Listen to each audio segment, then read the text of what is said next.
Coach, now we're one day away from this winner go home game. What's the mood of you in the team right now? I think determined. Training was good. Look, it's a -1 day. We're just trying to get them short and sharp. Some explosive movements, a little bit of extra finishing, set piece work. So I think it's good.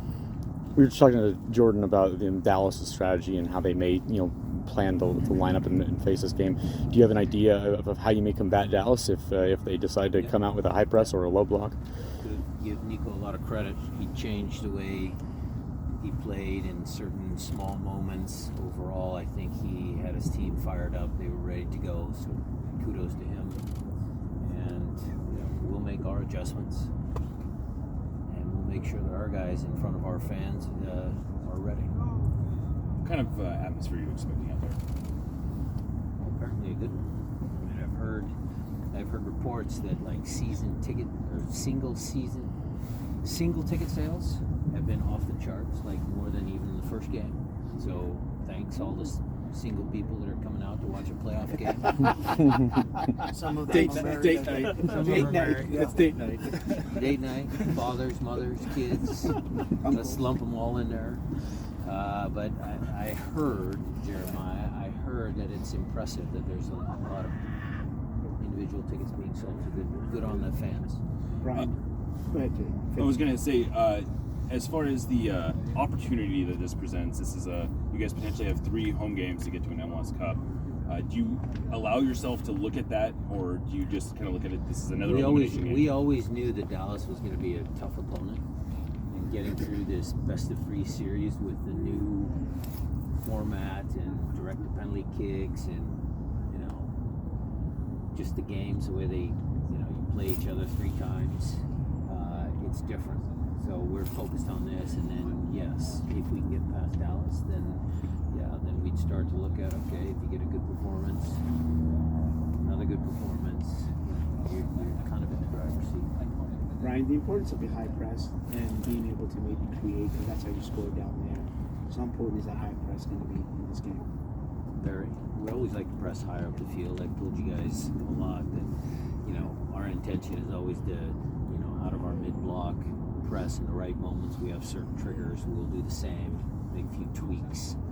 And, transition moments aren't just Jordan Morris from way back here running 80 yards down the field to score.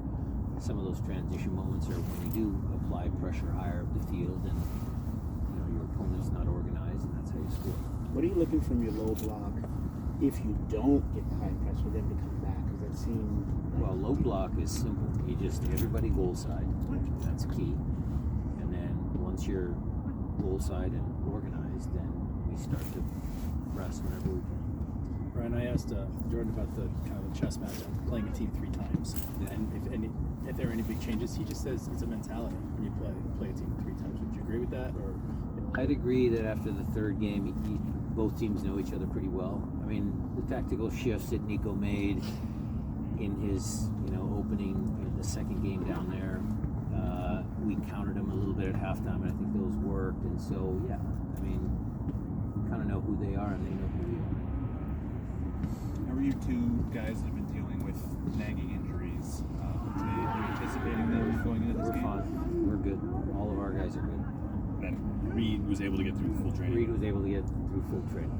I'll have a conversation with the kid, see how he is. Today's a -1, so there's a little part of me that says, has he been in a full training session? Yes, but it's not a -3 where he's, where we're playing 11v11 for 15, 20 minutes. So Was today the first day that he was able to be full? this was first. JP's a vet. He kind of knows how to manage JP's. whatever That's a management issue. That's not a muscular injury. Adrian Webster, former Sounder, passed away recently. What was your knowledge? Watching him in Memorial Stadium. I think he was at that birthday party that Lee Ekman and Misha Schiff had when we were 10 years old. Pepe Fernandez and everything. Golden Scarf nominee, winner, whatever you want to call that. And then, another reason John Best passed away a while back, but his wife Claudia just recently passed. So, sad news in the Sounder family. You know, but it's life. We got to keep moving. Can you talk a bit about how impactful Jordan is in the number 9 role, and how beneficial he'll be in that position for tomorrow's match? Well, he's got 2 goals already. He'll look to add to that total. I think he does a lot of defending. I think his pressing is very good. He's a big, strong kid. You saw that on, a couple of plays down there in Dallas. So, he's a willing worker, a willing runner. How useful is the players' experience in knockout games in another? Like, is it Critical. I mean, look what I have on my bench. Look at the, even starters. All of the players have been here for 3 years.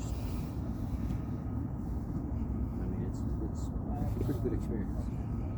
Regardless of what happens tomorrow, we have an eye on Saturday's NWSL title and OL reign. For sure. Good luck to Laura and everybody. Megan. I just heard that Sue Bird is a part owner of the opponent. I think that's an interesting storyline. But let's go Reign. I mean, it'd be great if they brought a championship home to Seattle.